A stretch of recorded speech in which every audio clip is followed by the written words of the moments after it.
Վաշինգտոնյան խաղաղության գագաթնաժողովի մեկամյակի կապակցությամբ օգոստոսի 10-ին Վաշինգտոնում տեղի է ունեցել Հայաստանի արտգործնախարարի տեղակալի ժամանակավոր պաշտոնակատար Վահան Կոստանյանի, Ադրբեջանի արտգործնախարարի տեղակալ Էլնուր Մամադովի եւ ԱՄՆ պետքարտուղարի քաղաքական հարցերով տեղակալ Ալիսոն Հուքերի հանդիպումը։ Վահան Կոստանյանը բարձր է գնահատել ԱՄՆ նախագահ Դոնալդ Թրամփի անձնական ներդրումը, ինչպես նախորդ տարի տեղի ունեցած գագաթնաժողովի կայացման, այնպես էլ ընթացիկ տարվա ընթացքում Հայաստանի եւ Ադրբեջանի միջև խաղաղության ինստիտուցիոնալացման համատեքստում, ասված է Հայաստանի արտգործնախարարության հայտարարությունում։ Հանդիպման ընթացքում կողմերը մտքեր են փոխանակել արդեն իսկ արձանագրված դրական զարգացումների, տարածաշրջանում ենթակառուցվածքային ծրագրերի եւ վստահության ամրապնդման միջոցառումների վերաբերյալ։ Ընդգծվել է նաեւ առկա հումանիտար խնդիրները հասցեագրելու կարեւորությունը։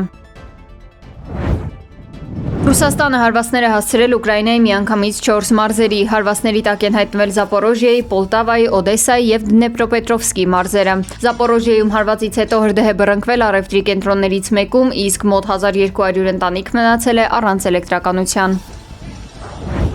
Իրանի հետ ամեն ինչ հիանալի է ընթանում, պարզապես հիասքանչ է, հայտարարել է ԱՄՆ նախագահ Դոնալդ Թրամփը։ Նրա խոսքով Հորմուզի վերահսկողությունը լիովին իրենցն է։ ԱՄՆ նախագահը կարծում է, որ մի երկիր, որը 50 տարի եղել է Մերձավոր Արևելքի գլխավոր սադրիչը, այլևս այդպիսին չէ։ Թրամփը նաև հայտարարել է, որ Թուրքիայից մեկնելիս անվտանգության ծառայության որոշմամբ գաղտնի փոխել է ինքնաթիռը հուլիսին ՆԱՏՕ-ի գագաթնաժողովից հետո Իրանից եկող ռիսկի պատճառով։ На заправке стояли с 7 утра. Սոչիի բենզալացակայաններում վառելիքի սուր դեֆիցիտ է գոյացել։ Պիկ ժամերին վարորդները ստիպված են լինում հերթ կանգնել ընդհուպ մինչև 12-ից 13 ժամ։ Քաղաքապետը պարզաբանել է, որ իրավիճակը պայմանավորված է նրանով, որ Կրասնոդարի երկրամասում ԱՑՍ-ների հնարավոր հարձակումների, վտանգի եւ օդային տագնապների ֆոնին զգալիորեն դժվարացել է վառելիքի անվտանգ տեղափոխումը։ Որպես հետևանք նավթամթերքի տրանսպորտային փոխադրումների եւ բեռնաթափման գործընթացներում մտցվել են ժամանակավոր սահմանափակումներ։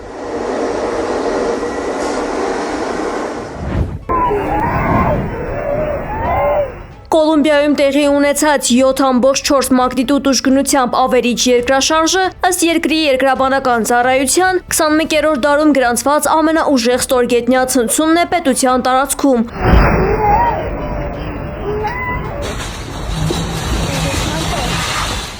Ավերիչ ալիքը մեծապես հարվածել է երկրի սուրճի արտադրության շրջանին, հողին հավասարեցնելով բազմաթիվ շենքեր ու շինություններ։ Լայնածավալ ավերածությունների են ենթարկվել հատկապես Պերեյրա, Կալի եւ Մանիսալես քաղաքները։ Փլուզումների հետևանքով զոհերի թիվը անընդհատ աճում է։ Բլու ռադիոյի վերջին տվյալով աղետը արդեն խլել է 224 մարդու կյանք։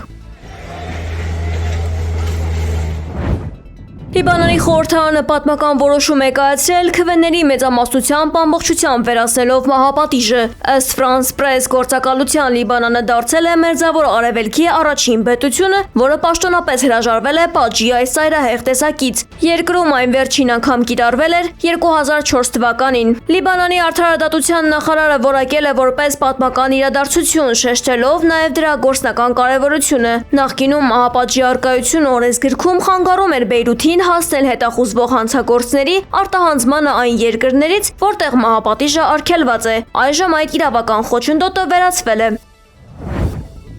Վրաստանի վարչապետ Իրակլի Կոբախիձեն հայտարարել է, որ Թբիլիսին չի վերականգնի դիվանագիտական հարաբերությունները Մոսկվայի հետ այնքան ժամանակ, քանի դեռ Ռուսաստանը շարունակում է ճանաչել վրացական տարածքների այսպես կոչված անկախությունը։ Կոբախիձեն շեշտել է, որ Վրաստանի արտաքին քաղաքականության գլխավոր առաջնահերթություններից մեկը Ռուսաստանի հետ արկա հակամարտության բացառապես խաղաղ կարգավորումն է։ Մենք հույս ունենք, որ դա հնարավոր կդառնա քաղաքական փոփոխությունների արդյունքում, նշել է վարչապետը։